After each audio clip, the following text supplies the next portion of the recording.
Hey everybody, Sarah here. I am ready to share my fifth strategy on shifting focus. And this strategy is all about your household routines.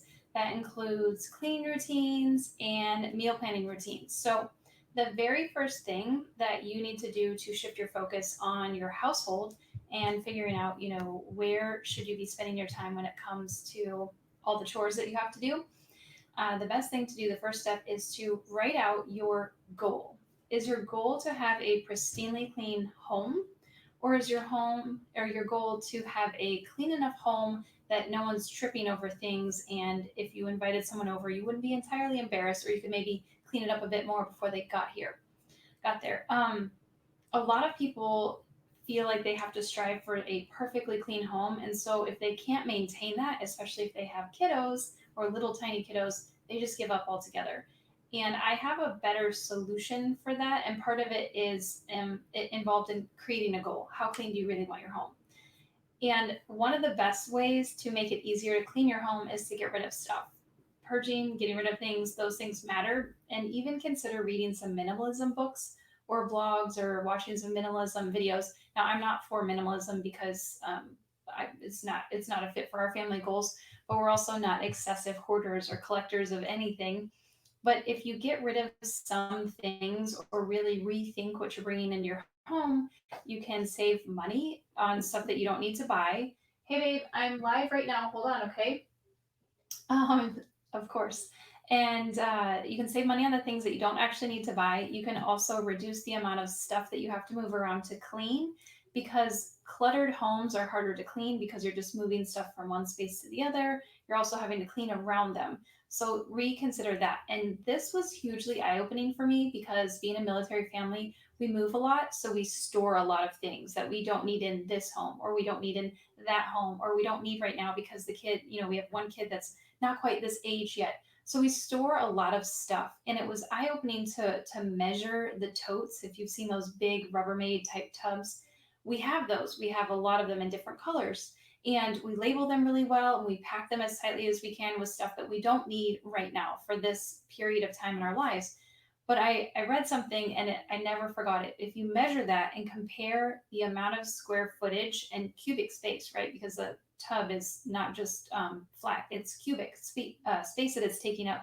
If you compare that, add up all your tubs to your overall square footage, and then divide it by the amount of money that you pay either for rent or for your mortgage, and then you decide how much money is it costing you monthly to pay for those storage tubs.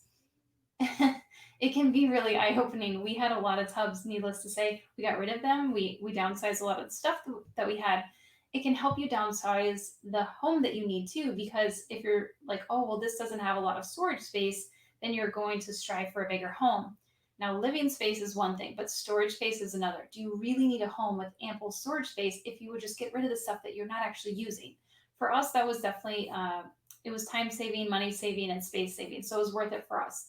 And so the other thing is really getting into a cleaning routine. Just like you wouldn't want to leave a pan out from dinner overnight and scrub it in the morning because it would be baked on, dried on, and harder.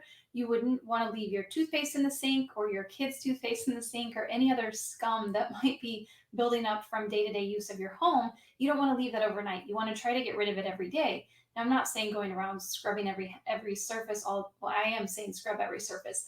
I'm not saying scrub your entire home every day, but you can get into a routine of wiping down every surface. So the kitchen counters and the bathroom counters and your kitchen table. If you have little tub things, little handled tubs under each sink with a cloth, microfiber cloths, the cheap ones from Amazon, that's what we have there. They're not my favorite for cleaning, but they're great for just wiping down. So keep a bunch of those under each sink in the bathrooms and by your kitchen. Have a good spray. I like Truce. It's a natural spray that has peroxide and peppermint, and it's really good. I do not make my own cleaning solution. I've not found that to be effective. So I use Truce and we spray it down, wipe it down. Kids can do it now. They're old enough to do it. And if you can do that, that keeps your residue down to a minimum, okay? I have a lot of other tips like this on the Crunchy Supermom blog. So if you go to crunchysupermom.com and you just click on cleaning routine or you click on meal planning routine, there's a lot of tools and resources there. And I go through my quick and tidy cleaning list right there on the blog. You can see what we do if company's coming over and we need to tidy up the home. Now, on meals and meal routines, it's really hard to eat healthy or even cook without a plan. I don't know how people do it. I am not someone who can just look in the fridge and start whipping together food. And in fact, if I do that, I have tried that, my family won't eat it. I'm not a recipe maker, I'm a recipe follower. I do use a meal planning app and I love it. It is pretty complicated, so I wouldn't, I love Real Plans, that's my favorite. But if you want to get into a more basic meal planning app or meal planning service, I have a bunch of those resources on the Crunchy Supermom blog too. I highly recommend a meal planning service. It's an app. It's not the box kits. Now we have used Green Chef. I think it's fine. It's not my favorite. It's more like in if I were to go out to eat on the weekends, I would order Green Chef instead. So it's kind of a break from cooking. I know it sounds weird, but it is a little bit of a break from cooking because it does come in a bag and it's all laid out for you. So it's kind of a break, but it's really expensive for what you get, and it's not it's really offers you nothing. It's just a break. It's a mental break for me. So, but with meals, it's a really good idea to match your recipes with the amount of time that you have to prepare a meal. One of the biggest reasons why I think people fail when they set out to meal plan is that they get a recipe book and they just go through it and they pick recipes that they think will taste really good. And then they'll just say, okay, I'm going to buy all the stuff for it and then I'm going to cook it. And then when they get home and they go to prepare the meal on the fly, like, okay, here's the lunch recipe, here's the dinner recipe. The problem is that they don't have enough time to prepare that recipe. Because if it says 15 minutes to prep and 30 minutes to cook, it's going to take you at least 20, 25 minutes to prep and 30 or 40 minutes to cook because you're new to the recipe. So it's very important that you match your recipes with the amount of time that you have. Again, I have a lot of resources on this.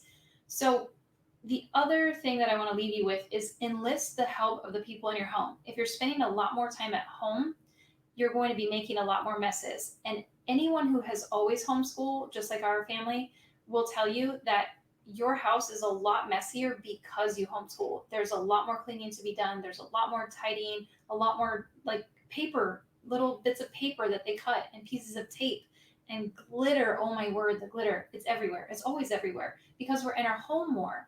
So it's important to have a routine. It's important to enlist everyone's help. And it's okay to ask your toddler to do chores. I follow the Montessori method when it came to chores. And from a very young age, I taught my kids how to wipe things down and use a little itty bitty broom and put things back where they got them. They are much worse today at putting things back than they were when they were toddlers. So it didn't stick, but it was really great when they were toddlers. And I think maybe it was my fault that it didn't stick because I got out of the routine and I just got into that. It's faster if I do it. So I didn't let them do all the chores, but that's a total tangent. The point is get your kids involved in the chores, especially if you're going to be staying at home.